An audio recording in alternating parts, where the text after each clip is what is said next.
کہ اللہ کے راستے سے گمراہ کریں۔ تو بندہ جس وقت تکلیف میں، مشکل میں، کسی ابتلا کی گھڑی میں ہو تو جس قدر خلوص کے ساتھ، جس طرح یکسوئی اور توجہ کے ساتھ صرف اللہ وحدہ لا شریک کی طرف رجوع کرتا ہے کہ وہ اس کو مشکل گھڑی سے نکالے اور اس کی مدد کرے اور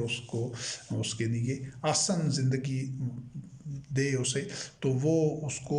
پھر اس مشکل جب ٹن جاتی ہے تو پھر بھی اس کو ہر طرح کے حالات میں، خوشی، آسانی اور نعمتوں کے حالات میں بھی صرف اللہ وحدہ لا شریک کی طرف رجوع رہنا چاہیے۔ اور اللہ وحدہ لا شریک کی طرف رجوع رہنے کا جو عملی طریقہ ہے، جو اس کی پیکر محسوس ہے، وہ صرف یہ ہے کہ اس کو ہر حال میں صرف اللہ وحدہ لا شریک کی نازل کردہ وحی قرآن مجید کی طرف رجوع رہنا چاہیے۔ اسی سے اس کو تمام اعمال، عبادات، عقائد اور تمام رہنمائی لینی چاہیے۔ انفرادی و اجتماعی زندگی سے متعلق جو ایک اجتماعی جو سٹرکچر، جو میکنزم اور جو ڈھانچہ بنایا گیا ہے، وہ اسی کے ساتھ وابستہ رہتے ہوئے، اسی کے ساتھ جوڑ کر وہ اجتماعی طور پر، مشترکہ طور پر وحی کا اتباع کرنے والے مومنین میں شامل رہے گا۔ یہ اس کی عملی صورت ہوگی کہ وہ ہر حال میں، چاہے اس پر کوئی مشکل کھڑی ہو، چاہے وہ آسانیوں کے دور میں ہو، تو وہ اللہ کی طرف رجوع ہونے کی یہ عملی شکل ہوگی۔ تو یہ جو اللہ کے راستے سے گمراہ کرنے کے لیے، یہ دوسرے اللہ کے ساتھ جو اور انداد اللہ بنا لینے ہیں اور اس کے ساتھ ساجی بنا لینے ہیں، اس کے معاذ اللہ اس کے ہم پناہ جو لوگ بنا لیتے ہیں، جس طرح ابھی ہیں پوری دنیا میں، تو اس میں وہ اللہ کے راستے سے یہ طریقہ گمراہ کرتا ہے، ہٹاتا ہے۔ تو فرمایا گیا ہے، اللہ رب کریم نے فرمایا نبی کریم علیہ السلام کو کہ ان سے کہہ دیجئے کہ اپنے اس کفر کے ساتھ جو فائدہ اٹھانا چاہتے ہو اٹھا دو، تو پھر تمہیں جہنم میں جانا ہوگا،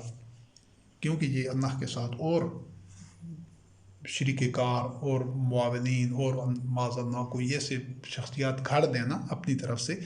ان کو شرکا بنا دینا، تو یہ اس کا نتیجہ جہنم ہے۔ اور جو کفار ہوتے تھے ہر دور میں، چونکہ وہ وحی کا اتباع کرنے سے انکار کرتے تھے، تو اس وقت بھی کفار کا رویہ جس وقت قرآن کریم نازل ہو رہا تھا، تو وہ یہی کہتے تھے کہ ہم اس قرآن پر ایمان نہیں لاتے۔ اور اس چیز کو اور بھی ایک یہ اس موضوع سے تو ہٹ کر ہے کہ پورے قرآن کریم میں آپ مطالعہ کریں، کہیں پر بھی یہ نہیں کہا گیا کہ یہ کفار یا مشرکین یا یہود و نصارہ یا اہل کتاب وغیرہ جتنے بھی تھے جو وحی کا اتباع نہیں کر رہے تھے، وہ یہ نہیں کہتے تھے کہ ہم اس حدیث کو نہیں مانتے، یا ہم اس سنت کو نہیں مانتے، یا ہم اس روایت کو نہیں مانتے۔ ہمیشہ جو مسئلہ اور جو مخالفت ہوتی تھی وہ اللہ وحدہ لا شریک کی نازل کردہ آیات کی ہوتی تھی، قرآن کی ہوتی تھی۔ وہ تمام آیات قرآن کریم کے اندر ہیں۔ یہ جو دین کے نام پر قرآن کے علاوہ جتنا مواد اور جتنے ملفوظات اور کتابیں موجود ہیں، ان میں سے کوئی بھی قرآن نہیں ہے۔ فیصلہ صرف یہ کرنا ہوتا ہے کہ یا تو قرآن کریم کو تسلیم کرتے ہیں، اس پر ایمان لاتے ہیں اور اسی کا ہی اتباع کرتے ہیں، پھر اس کے ساتھ اللہ وحدہ لا شریک کی وحی کے ساتھ کسی کو اور شریک نہیں کرنا۔ یہ خالص للہ الدین الخالص، یہ وحی کا اتباع ہے۔ اس پر وہ نہیں آتے تھے، تو وہ قرآن کریم کا تو اس پر ایمان نہیں لانا چاہتے تھے، بلکہ وہ جو پہلے ان کے پاس اپنے احبار و رہبان اور دیگر ان کے جو مذہبی پیشوا تھے، ان کی گھڑی ہوئی باتیں تھیں، ان پر وہ ایمان لانا چاہتے تھے۔ اور جو کفار تھے جو بالکل وحی کا ہی انکار کرتے تھے، تو وہ تو جو پہلے وحی موجود تھی اس پر بھی ایمان نہیں لانا چاہتے تھے۔ تو یہ جو قیامت کے دن جب یہ جو مستضعفین لوگ ہوتے ہیں، یہ جو کمزور بنے ہوتے ہیں معاشرے میں، یہ جو کہتے ہیں کہ ہم تو بے بس ہیں اور ہم اس پوزیشن میں نہیں ہیں کہ نظام کے خلاف کھڑے ہو سکیں یا اس ظلم کے نظام سے نکل سکیں یا اس کی جگہ عدل اور حق کا نظام قائم کر سکیں، تو وہ لوگ کہیں گے قیامت کے دن، انہی جو متکبرین ہوتے ہیں، جو بڑے بنے ہوتے ہیں، چاہے وہ مذہبی پیشوا ہوں، چاہے حکمران ہوں، چاہے سرمایہ دار ہوں، مترفین ہوں، جو بڑے بڑے اکابرین مجرمین ہوتے ہیں، طاغوت، تو ان سے وہ کہیں گے یہ کمزور لوگ کہ ہم تو اگر تم نہ ہوتے تو ہم ایمان لاتے۔ تو وہ پھر جو بڑے بنے ہوتے وہ اس کا جواب دیں گے کہ جب ہدایت تم تک پہنچ چکی تھی تو کیا ہم نے تم کو روکا تھا، بلکہ تم خود ہی مجرم تھے۔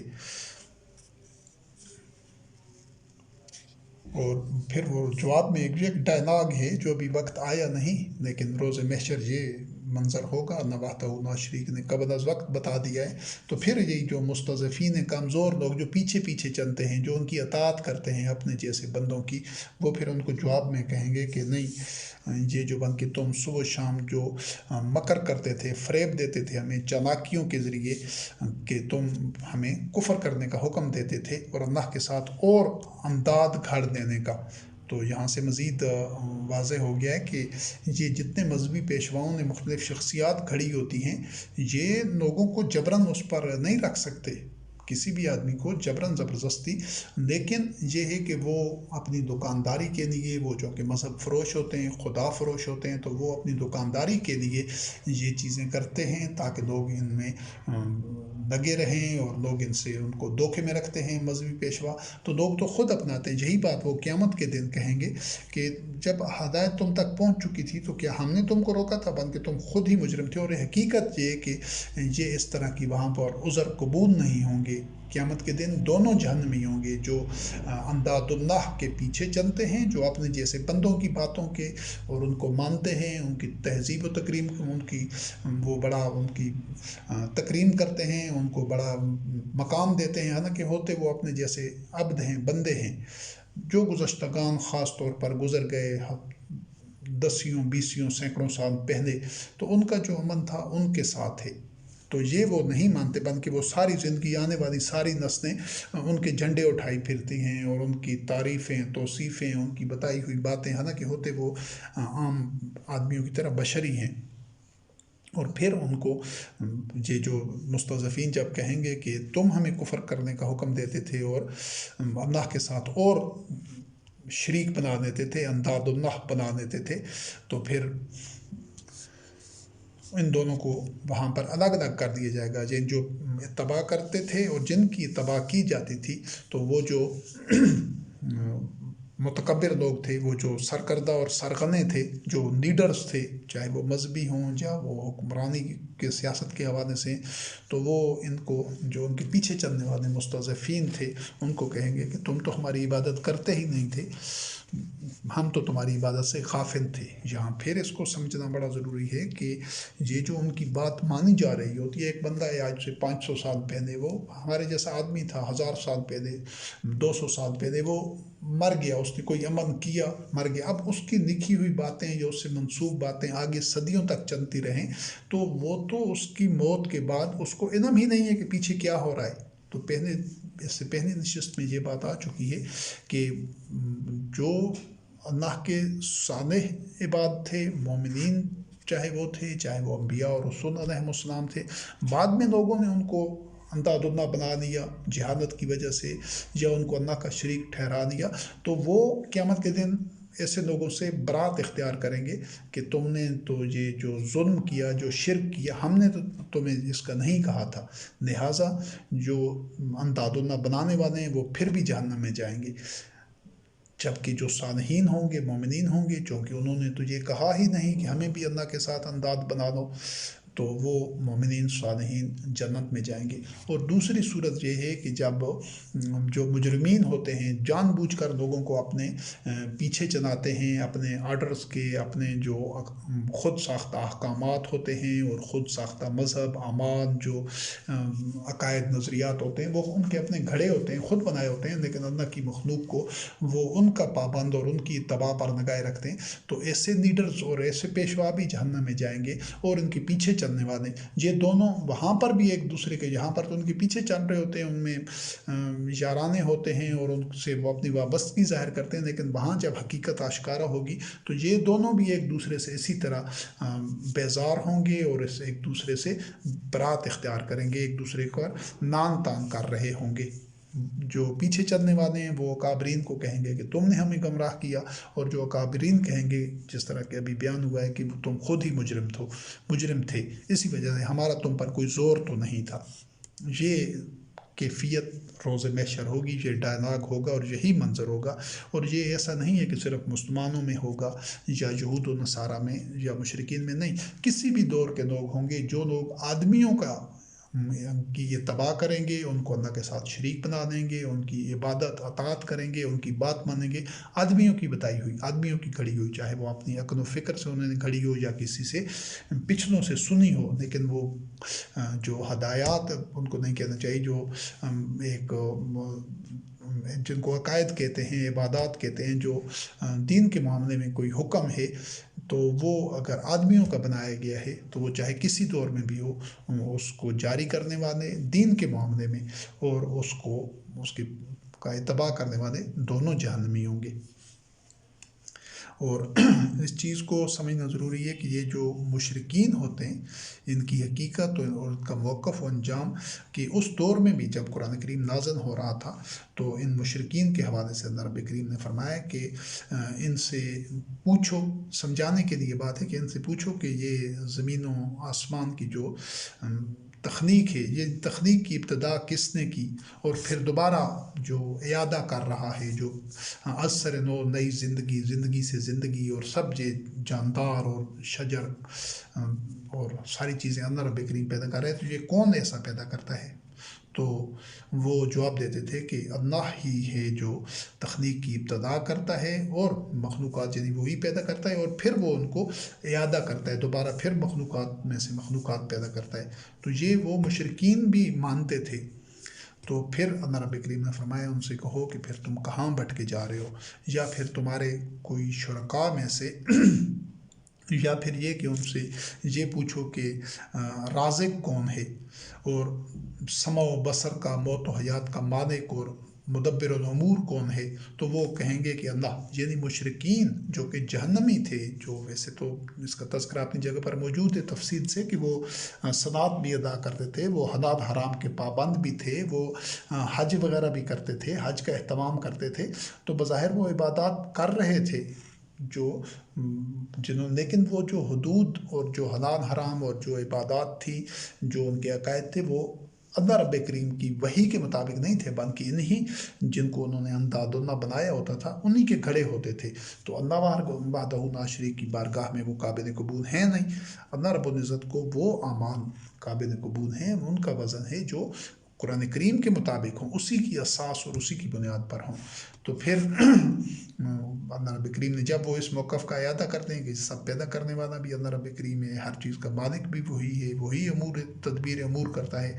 تو جب وہ یہ جواب دیں گے تو پھر ان سے کہو کہ تم تقوی اختیار کیوں نہیں کرتے؟ تقوی اختیار کرنے کا مفہوم یہاں جو یہ نہیں کہ تم پھر نمازیں تو وہ پہلے ہی پڑھ رہے تھے، یہ عبادات، تقوی یعنی کہ تم ایسے عقائد، باطن عقائد سے اور انداد اللہ بنانے سے جو آدمیوں کے کھڑے ہوئے ہیں، اس سے بچتے کیوں نہیں ہو؟ یعنی تم صرف وہی کا اتباع کرو، جس طرح محمد رسول اللہ علیہ السلام خاتم النبیین اور آپ کے متبعین رضوان اللہ علیہم کر رہے تھے، تو تم ایسا کیوں نہیں کرتے ہو؟ جب تم وہ اقرار کر رہے ہو جو ہمارا بھی ایمان ہے، جس کی طرف ہم دعوت دے رہے ہیں، تو پھر تم اس کے اطاعت کیوں نہیں کرتے اس وحی کی؟ یعنی زبان سے کہہ دینا کہ کائنات کا پیدا کرنے والا اللہ رب کریم ہے، وہی رازق ہے، وہی ہر چیز کا مالک ہے، لیکن عمل جو کیا جائے وہ اللہ وحدہ لا شریک کی وحی پر نہ کیا جائے، بلکہ عمل کیا جائے جو ان کے خود ساختہ شرکاء ہیں، انداد اللہ ہیں، اکابرین ہیں، ان کی بات پر، تو پھر یہ جو روش ہے اس کا نتیجہ جہنم ہے۔ تو اس لیے فرمایا گیا کہ پھر یہ کہاں بھٹکے جاتے ہیں، اور جہاں جو اگر غور کرے کوئی بھی انسان تو اس کو بڑی اچھی طرح یہ حقیقت واضح ہو جائے گی کہ اللہ رب کریم نے فرمایا کہ جن کو انہوں نے اللہ کا شریک بنا رکھا ہے، تو ان میں سے کیا کوئی ہے کہ جو حق کی طرف ہدایت دے سکتا ہے؟ تو ان کو کہیے کہ اللہ ہی ہے جو حق کی طرف ہدایت دیتا ہے، بھلا جو حق کی طرف ہدایت دینے والا ہو وہ اس چیز کا زیادہ حقدار ہے کہ اس کا اتباع کیا جائے، یا پھر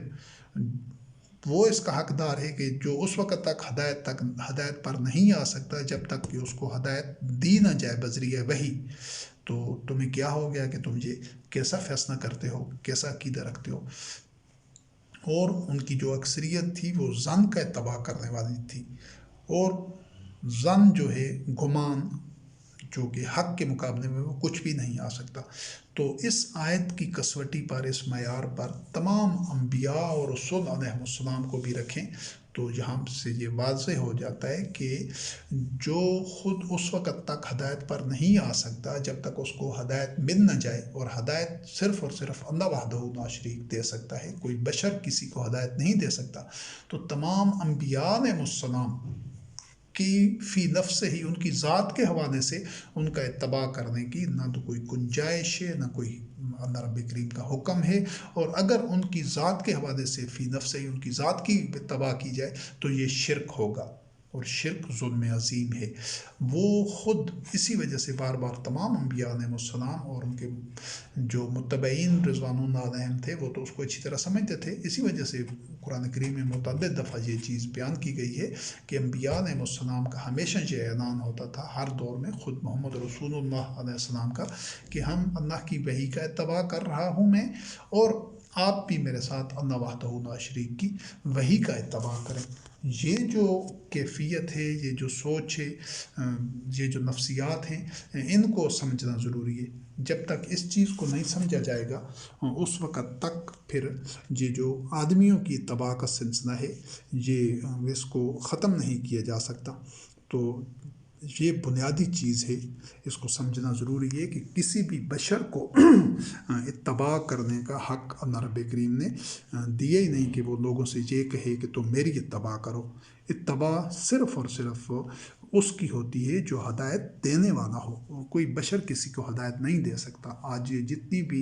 انبیاء علیہ السلام سے منسوب باتیں ہیں، یا جو یہود و نصارہ جس طرح کرتے تھے، یا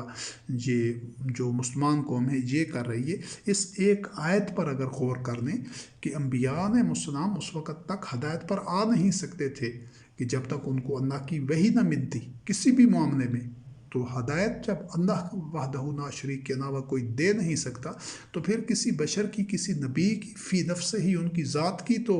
اتباع کرنے کی نہ تو تصور ہے نہ گنجائش ہے۔ اور یہ جتنی احادیث لکھی گئی ہیں، گھڑی گئی ہیں، پھیلائی گئی ہیں، یا سنت کے عنوان سے جو کچھ موجود ہے روایات کے، وہ یہ ہے کہ یہ نبی کریم علیہ السلام سے منسوب کیا گیا ہے کہ انہوں نے یہ اس طرح کیا، اس طرح کہا، یا کسی نے اس طرح سنا، بیان کیا، یہ چیزیں یا اس طرح ان کو کرتے دیکھا۔ تو یہ ساری کی ساری جب محمد رسول اللہ علیہ السلام خود اللہ وحدہ لا شریک کی وحی کا اتباع کر رہے تھے دیگر تمام انبیاء اور رسول علیہ السلام کی طرح، تو وہ بھی تو خود ہدایت کے لیے وحی کے محتاج تھے، تو پھر وہ اپنی ذات کی طرف سے کسی کو کیا ہدایت دے سکتے ہیں؟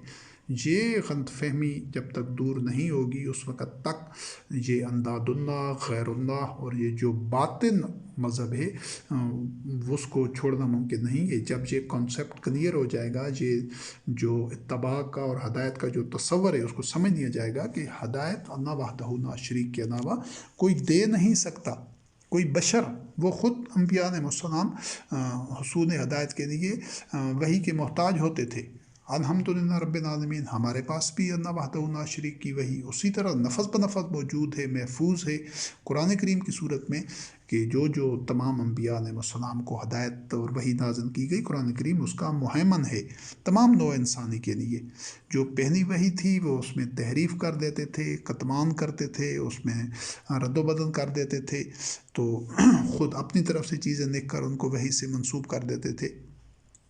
اللہ رب کریم سے اس کو دین قرار دیتے تھے۔ لیکن قرآن کریم نے تمام انبیاء علیہ السلام کی تعلیمات کا جو کہ ایک ہی تھی، اور محمد رسول اللہ علیہ السلام کی زندگی میں جو ہدایات دی گئیں اس وقت کے لوگوں کو، وہ تمام کی تمام قرآن کریم میں موجود ہیں۔ تو صرف اللہ ہی اس کا حقدار ہے کہ اس کی وحی کا اتباع کیا جائے۔ تو اس چیز کو سمجھنا بڑے ضروری ہے، اور یہ جو اکثریت ہے یہ ظن کا اتباع کرتی ہے، گمان کا، کہ اور تمام احادیث کے بارے میں کہا بھی جاتا ہے کہ اس طرح نبی کریم علیہ السلام نے کہا، یا پھر جس طرح کہا، یعنی ان کو اس چیز کی شورٹی اور یقین محکم نہیں ہوتا کہ واقعہ نفذ بنفذ یہ بات نبی کریم علیہ السلام نے کی یا اس طرح عمل کیا، جبکہ قرآن کریم کا الحمدللہ ایک ایک لفظ وہی ہے جو محمد رسول اللہ علیہ السلام کے کن پر نازل ہوا، اور جو قیامت تک آنے والے انسانوں کے لیے جس کا پہنچانا ضروری تھا، اور وہ محفوظ ہے، اور اس کی ہدایت اور اس کی حفاظت کا ذمہ اللہ رب کریم نے لیا ہے۔ اور اسی چیز کو اللہ رب کریم نے ایک اور مقام پر بیان فرمایا کہ اگر ان سے تم پوچھو کہ یہ ارض و سماوات کس نے تخلیق کی ہیں تو وہ کہیں گے اللہ، تو ان کو کہہ دو کہ الحمدللہ، لیکن اکثریت ان کی جانتی نہیں ہے، علم نہیں رکھتی. یعنی وہ زبان سے بے شک کہتے رہیں کہ یہ جس طرح آج بھی لوگ کہتے ہیں یہ مسلمان یا دوسرے مذاہب کے ماننے والے کہ یہ سب اللہ نے تخلیق کیا ہے، لیکن صرف یہ کہہ دینے سے جو ہدایت نہیں مل جاتی، جو نجات ہے، جو مغفرت ہے، جو جنت میں جانا ہے، اور جو دنیاوی امور کا ٹھیک ہونا ہے، اور اللہ وحدہ لا شریک کی نعمتوں کا ملنا ہے، اس کے فضل کا، برکات کا، وہ اس طرح زبانی کہہ دینے سے نہیں ملے گا کہ ہم اللہ کو مانتے ہیں یا ہمارا مالک خالق اللہ ہے یا یہ سارا نظام اللہ رب کریم چلا رہا ہے. زبان سے لوگ اقرار کرتے رہیں بے شک تمام لوگ، لیکن اگر ان کا عمل امداد اللہ کے کہنے پر ہے، ان کی جو طرز زندگی ہے، جو ان کے عقائد، نظریات اور معاملات ہیں، وہ اللہ وحدہ لا شریک کی وحی کے مطابق نہیں ہیں، تو وہ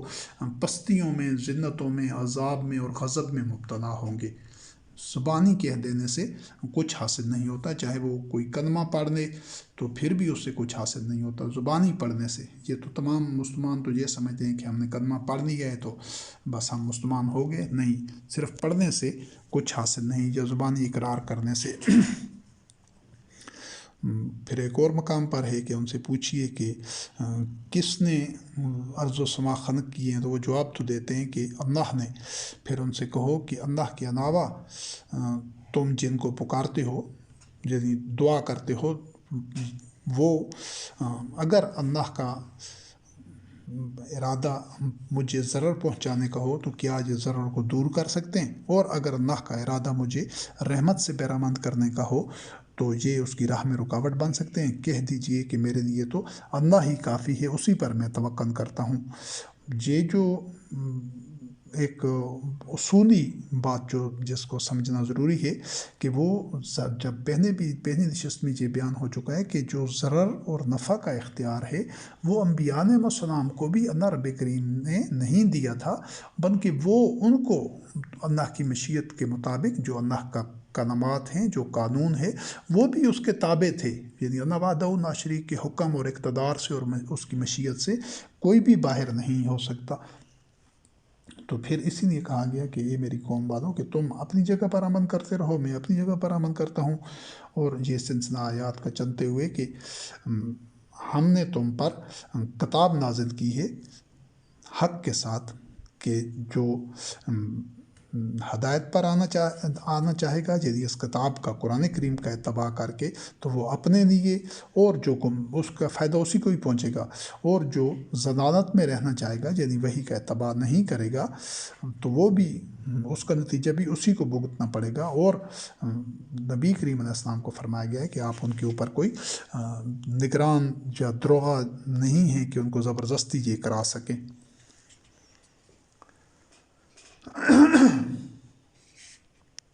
تو اس کے بعد ایک نفسیاتی حوالے سے جو آدمیوں میں ایک کمزوری ہوتی ہے، تو وہ اللہ رب کریم نے بیان فرمایا کہ یہ ارض و سماوات کی تخلیق اور شمس و قمر کی تسخیر میں اللہ کا اقرار کرتے ہیں، آسمان سے پانی برسا کر مردہ زمین کو زندہ کرنے والے بھی اللہ کو تسلیم کرتے ہیں، لیکن جب یہ مثلا کشتیوں میں سوار ہوتے ہیں تو ان کو خطرہ ہوتا ہے طوفان کا، جب وہ کوئی اور دیکھتے ہیں کہ ہماری مدد نہیں کر سکتا، تو پھر اس وقت مخلصین بن کر اللہ کو پکارتے ہیں، اپنے دین کو خالص اسی کے لیے. اور پھر جب نجات مل جاتی ہے، یعنی بخیر و عافیت کنارے پر پہنچ جاتے ہیں، تو پھر شرک کرنے لگ جاتے ہیں کہ تاکہ وہ اس کو جو اللہ رب کریم نے ان کو دیا ہے اس سے کفر اختیار کریں. تو جلد وہ چیز جان لیں گے، یعنی اس روش کا انجام، یعنی وہ مشکل میں، مصیبت میں تو خالص اللہ کی طرف متوجہ ہو جاتے ہیں، اسی کی طرف رجوع کرتے ہیں، اسی سے مدد چاہتے ہیں. لیکن جب حالات تو معمول پر ہوں تو پھر وہ اللہ کی نعمتوں کو جو اللہ رب کریم نے خاص طور پر مادی معاملات میں جو رزق کی فضیلت دی ہے تو وہ اس کو اللہ کی طرف سے تسلیم نہیں کرتے، بلکہ وہ اس کو رزق کو زیادہ سے زیادہ مال دولت کو وسائل کو سمیٹنا چاہتے ہیں اپنے پاس اور اس پر قبضہ کرنا چاہتے ہیں، دوسروں کو محروم اور مجبور رکھتے ہوئے، دوسروں کا ناجائز استحصال کرتے ہوئے۔ یہ بھی ایک اللہ کی نعمت کا انکار ہے۔ تو آگے اس کو بیان فرمایا گیا ہے کہ پھر کیا تم باطن پر ایمان لاتے ہو اور اللہ کی نعمت کا کفر کرتے ہو؟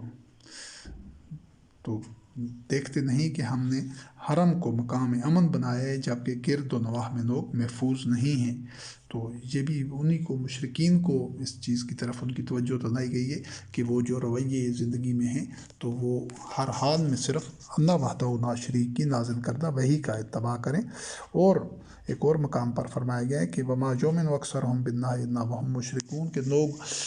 ان کی اکثریت ایمان کا دعویٰ کرنے کے باوجود یا اقرار کرنے کے باوجود مشرک ہی رہتی ہے۔ یعنی یہ جس طرح اس کے شروع میں اس موضوع کے شروع میں ایمان کی جو 6 اقسام بتائی گئی ہیں تو ان میں واقعی یہی حقیقت ہے کہ اکثریت جو ہے وہ اسی طرح کسی نہ کسی صورت میں شرک کا ارتکاب کر رہی ہوتی ہے اور وہ ہوتے اس ذام میں ہیں کہ ہم اللہ پر ایمان لا چکے ہیں۔ اور یہ جو شرک ہے یہ اتنا بڑا ظلم ہے کہ اللہ رب کریم نے فرمایا کہ اس کا جو مرتکب ہوگا وہ اس کی مغفرت نہیں ہو سکتی۔ اور اس کے علاوہ دوسری جو کوئی انسان سے جہالت میں غلطیاں کوتاہیاں نقصیں ہو جاتی ہیں تو وہ اس کی مشیت کے مطابق ان کوئی مضرساں جو اثرات ہوتے ہیں ان کی مغفرت ہو جائے گی، اللہ رب کریم ان کو بچا لے گا۔ اور جو شرک کرنے والا ہے تو وہ بڑی گمراہی میں جا پڑا ہے۔ یہ جو جن کو یہ پکارتے ہیں اللہ کے علاوہ یہ تو بودے اور ان کی اصلیت نہیں ہے، یہ کمزور سہارے ہیں، یہ ان کو کام نہیں آ سکتے، یہ بلکہ ایک دھوکہ اور فریب ہوتا ہے۔ اور یہ